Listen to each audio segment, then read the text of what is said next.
নমস্কার, জয় শ্রীকৃষ্ণ। আজ আমি শ্রীমদ্ ভগবদ্গীতার প্রথম অধ্যায় অর্থাৎ অর্জুন বিষাদ যোগ থেকে আমি ৩৭ নম্বর শ্লোকটা পাঠ করে শোনাবো। প্রথমে আমি ধীরে ধীরে পাঠ করে শোনাবো, তারপর আমাদের ছন্দে সুর করে পাঠ করে শোনাবো। কেউ যদি গীতা পড়তে চান এখান থেকে দেখেও পড়তে পারেন, বা বাড়িতে বই থাকলে সেখান থেকে দেখেও প্রতিনিয়ত গীতাটা পড়ুন। চলুন শুরু করা যাক।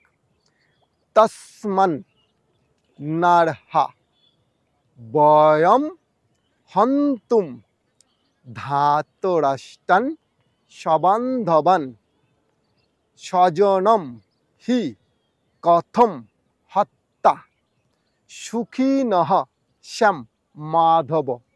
এবার আমাদের ছন্দে পাঠ করে শোনাবো। তস্মন্নরহ বয়ন হন্তুম ধাতরাষ্ট্রান সবান্ধবান স্বজনম হি কথম হত্যা সুখিনঃ শ্যাম মাধব।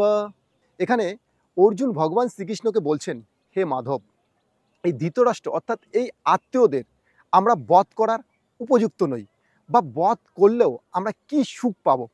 অর্থাৎ যুদ্ধ না করার পক্ষে ভগবান শ্রীকৃষ্ণকে অর্জুন আরেকটা যুক্তি দেখাচ্ছেন যে এদের বধ করার আমরা উপযুক্ত নই, কারণ এরা আমার আত্মীয়। এদেরকে কি করে আমরা বধ করব, বা এদেরকে বধ করলে আমরা কি সুখ পাব। বারবার অর্জুন কথা বোঝাতে চাইছেন ভগবানকে যে আত্মীয় স্বজনদের বধ করে কোনো সুখও হবে না, কোনো কিছুই লাভ নেই। সেই জন্য তিনি বারবার যুদ্ধ না করার পক্ষে যুক্তি দেখাচ্ছেন। নমস্কার, জয় শ্রীকৃষ্ণ।